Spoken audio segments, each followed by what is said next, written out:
नमस्कार प्यारे बच्चों, आप सब कैसे हैं। आप सबका अपने चैनल लर्न बाय फन में स्वागत है।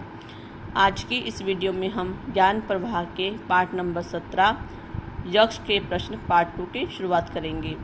चलिए पाठ की शुरुआत करते हैं। यक्ष भाग्य क्या है। युधिष्ठिर, हर कार्य का एक परिणाम होता है। यह परिणाम अच्छा भी हो सकता है और बुरा भी हो सकता है। यह परिणाम ही भाग्य है। आज का प्रयत्न कल का भाग्य है। जैसे कि बच्चों मैं आपको समझाना चाहूँगी, आप सब बच्चों के सितंबर टेस्ट शुरू होने वाले हैं, तो आप लोगों को क्या करना है, अपनी परीक्षा की तैयारी करना है। वो क्या हमारा कार्य है, उसका जो रिजल्ट होगा वो क्या होगा, हमारा परिणाम।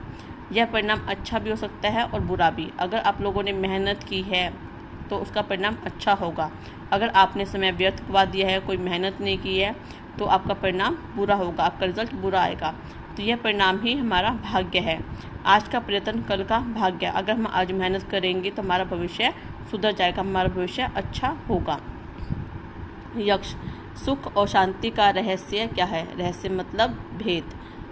युधिष्ठिर, सत्य, सदाचार, प्रेम और क्षमा सुख का कारण है। असत्य, अनाचार, घृणा और क्रोध का त्याग शांति का मार्ग है। अगर हमें अपने जीवन में सुख और शांति चाहिए तो हमें क्या रास्ते अपनाने होंगे। हमेशा हमें सत्य बोलना चाहिए, अच्छे लोगों का आचरण करना चाहिए, सबसे प्रेम से मिलना चाहिए और क्षमा। अगर कोई गलती हो जाती है तो उसको क्षमा करना चाहिए। अगर मान लो हमसे कोई गलती हो गई है, बच्चों से गलती हो गई, तो पेरेंट्स क्या करते हैं, उस गलती को माफ़ कर देते, क्षमा कर देते हैं। तो क्या सुख का कारण है।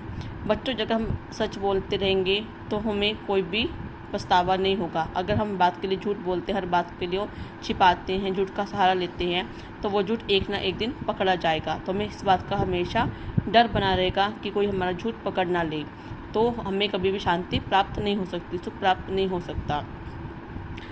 क्रोध यानी कि हर समय गुस्से में रहना, हर किसी से नफरत करना। अगर हम इन सब जो हमारी बुरी आदतें हैं, दुर्गुण हैं, इनको हम छोड़ देंगे तो हमारे जीवन में शांति आ जाएगी। अब है यक्ष, बुद्धिमान कौन है। युधिष्ठिर, जिसके पास विवेक है। विवेक मतलब जो समझदार है। जैसे बच्चों, हर किसी के पास बुद्धि होती है, लेकिन जब आपत्ति काल होता है, मुसीबत होता है, तो इंसान समझ नहीं पाता कि उसे किस तरह से काम करना है। अगर हम कहते हैं ठंडे दिमाग से हमें सोच समझकर निर्णय लेने चाहिए।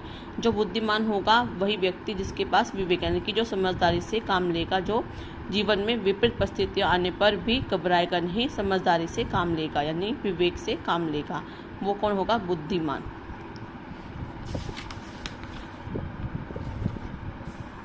यक्ष, विदेश जाने वाले का साथी कौन होता है। युधिष्ठिर, विद्या।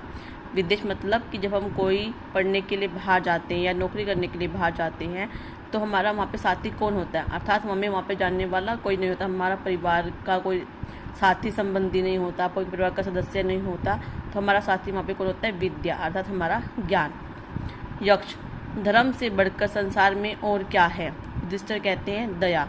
अगर हम हर किसी से दया का भाव रखें, किसी के प्रति निर्दया ना दिखाएं, सबको प्रेम भाव से, दया भाव से देखें, तो संसार में ईश्वर की पूजा के समान है।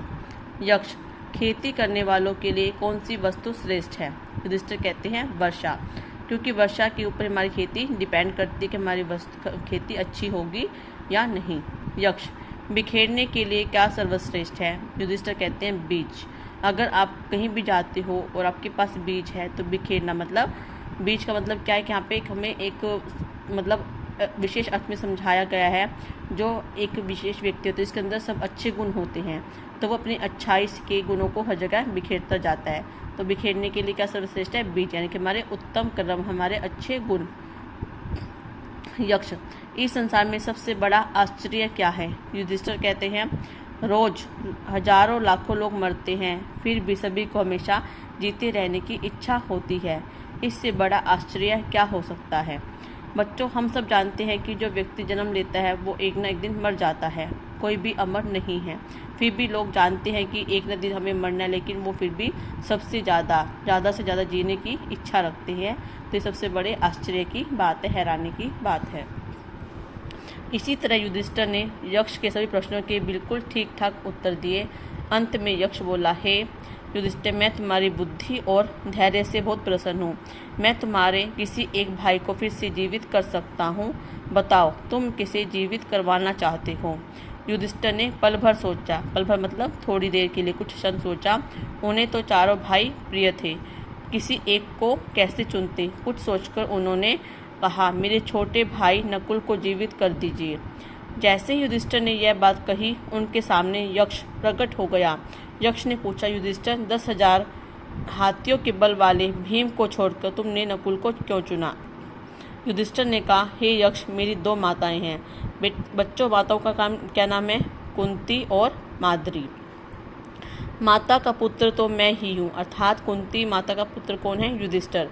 मैं चाहता हूँ कि माता माद्री का एक पुत्र भी जीवित हो जाए। माता माद्री के बच्चों 2 पुत्र थे, एक का नाम नकुल और दूसरे का नाम सहदेव। तभी वो कहते हैं कि जैसे कुंती माता का एक पुत्र यानी कि मैं जीवित हूँ, तो उसी तरह माता माद्री का भी पुत्र जीवित हो जाए, अर्थात नकुल अगर जीवित होगा तो हिसाब बराबर हो जाएगा। अतः कृपा करके नकुल को जीवित कर दीजिए।